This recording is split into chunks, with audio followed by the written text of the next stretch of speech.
두 번째는 하나님의 은혜는 약함을 인정하는 자에게 머는 겁니다. 여러분, 약하다 그러니까 여기서 아픈 자를 말하는 게 아닙니다. 가난한 자를 말하는 게 아니에요. 사회적으로 소외된 자를 말하는 게 아니고, 그리고 또한 지식이 적은 자를 말하는 게 아니에요. 실업자를 이야기하는 게 아니에요. 그러면 그런 사람들이 하나님의 은혜가 늘 머물러 있어야 되는 거 아니겠습니까? 그런 자를 이야기하는 거예요. 부자라도 자기의 약함을 인정하는 사람 말이에요. 박사라도 자기 연약함을 정말 인정하는 사람. 정말 어떻게 유명한 자들 불구하고 자기가 얼마나 무익함을 안아서 하나님 앞에 납작 엎드린 사람을 말하는 거예요. 하나님 앞에서 자기 자신을 완전히 납작 엎드린 사람을 바로 여기서 연약한 자, 약함을 아는 자로 가는 거예요. 그럴 때 하나님이 그런 사람에게 은혜를 베푸시는 거예요. 여러분, 강하다고 하는 사람, 안다고 하는 사람, 자랑하는 사람, 자기 가진 부를 자랑하는 그런 뻐기는 사람에게 하나님이 주실 은혜가 더 있겠습니까? 갈수록 오만하고 교만하고 계속해서 흔히들 사람 위에 군림하는데, 사랑하는 형제 자매 여러분, 여러분이 처지가 어떠든 하나님 앞에 납작 엎드려서 나는 연약한 자고 부족한 자인 것을 느끼는 여러분 되시길 바랍니다. 어떻게 하면 그렇게 될까요, 여러분? 하나님의 그 말씀 앞에서 여러분을 비춰보게 되면 여러분의 부족한 것이 얼마나 많은지 모릅니다. 여러분이 연약한 것이 얼마나 많은데요. 하나님을 떠나서 세상 사람들 속에 비교하니까 내가 괜찮은 사람처럼 보인 것뿐이에요. 성경 말씀 앞에 보면 내가 부족한 게 얼마나 많습니까? 고린도후서 12장 8절 9절에 사도 바울이 한 이야기가 있어요. 이것이 내게서 떠나기 위하여 내가 3번 주께 간구하였더니 내게 이르시기를 내 은혜가 내게 족하도다. 이는 내 능력이 약한 데서 온전하여짐이라 하신지라. 이러므로 도리어 크게 기뻐함으로 나의 약함을 대하여 자랑하리니 이는 그리스도의 능력으로 내게 머물게 하려 함이라. 사도 바울이 얼마나 하나님의 은혜를 많이 받았습니까? 근데 그가 고질적인 질병이 있었어요.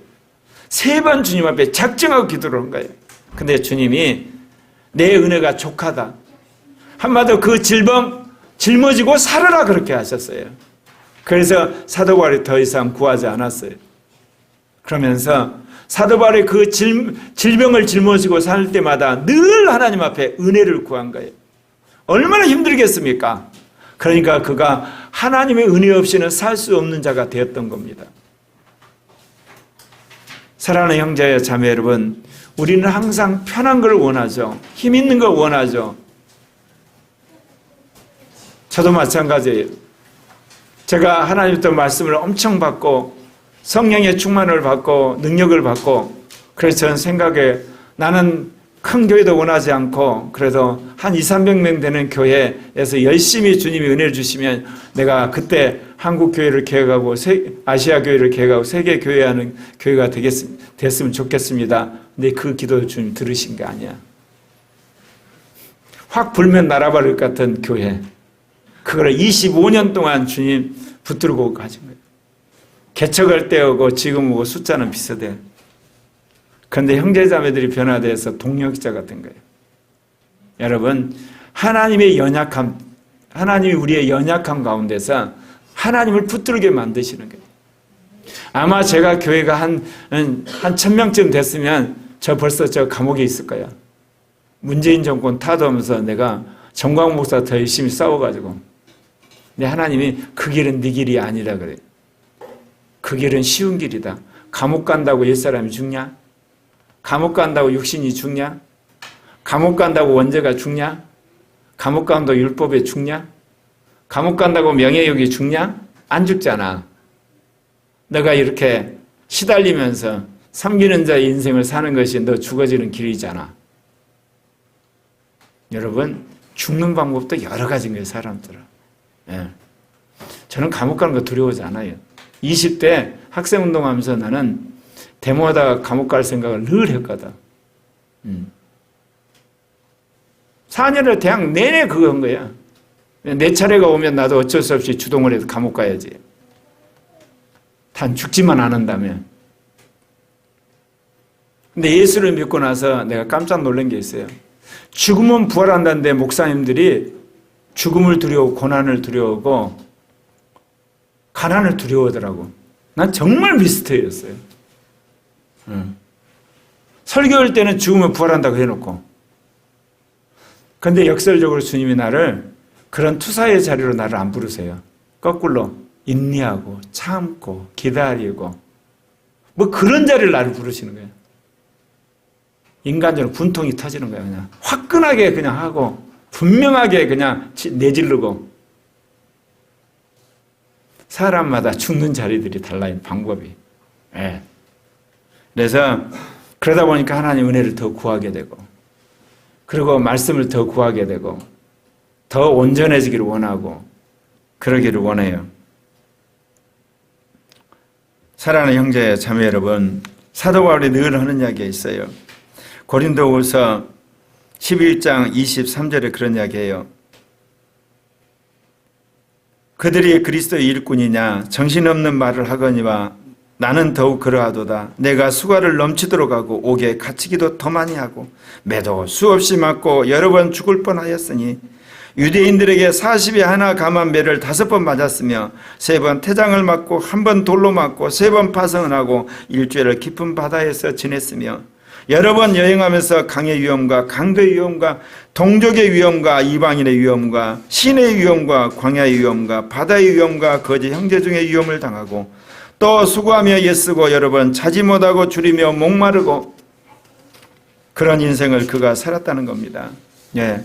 그래서 여러 번 굶었고 춥고 헐벗었노라. 그의 일은 고사하고 아직도 날마다 내 속에 눌리는 일이 있으니 곧 모든 교회를 위하여 염려하는 것이라. 사도였습니다. 바울이 왜 이렇게 살았을까요?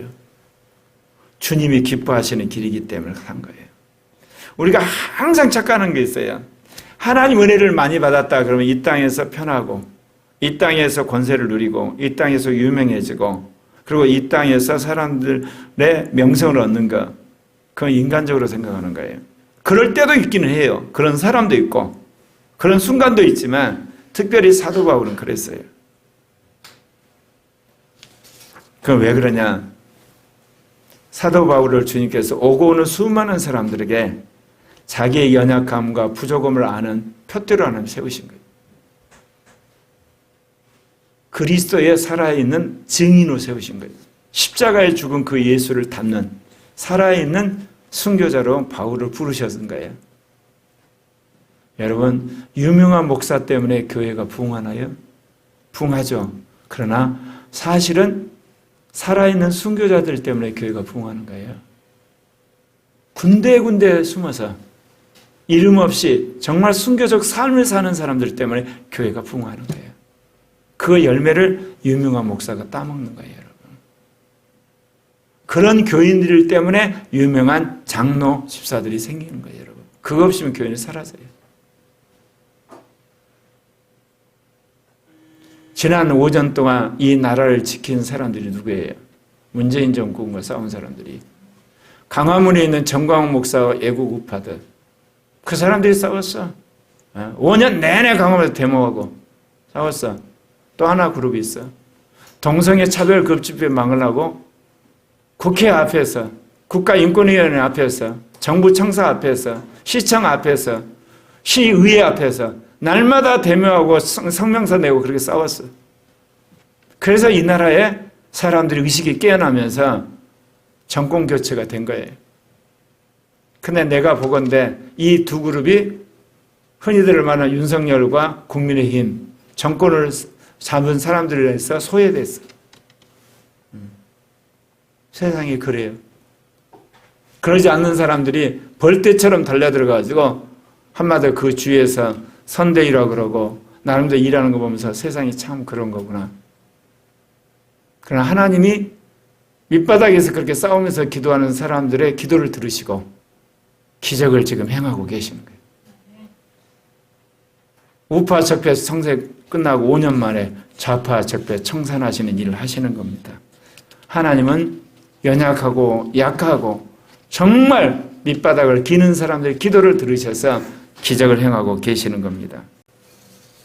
나는 고려학교 형제자매들이 저와 더불어서 어떻게 보면 살아있는 순교자처럼 오랜 세월을 이렇게 하게 하는 것도 하나님이 우리를 온전케 하고 우리를 통해서 하나님이 행하시고자 하는 위대한 뜻이 있어서 그렇습니다.